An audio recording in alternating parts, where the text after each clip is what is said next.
रियांस recording studio Janakpur Dham Nepal.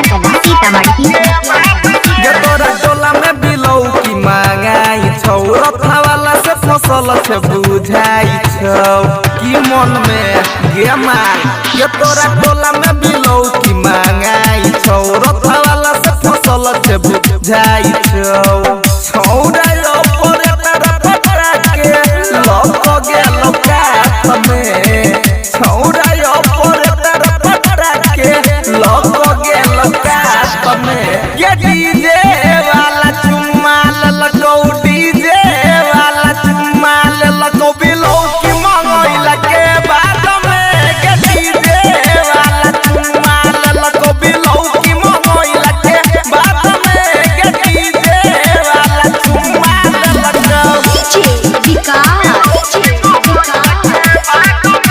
रियांस recording studio Janakpur Dham Nepal.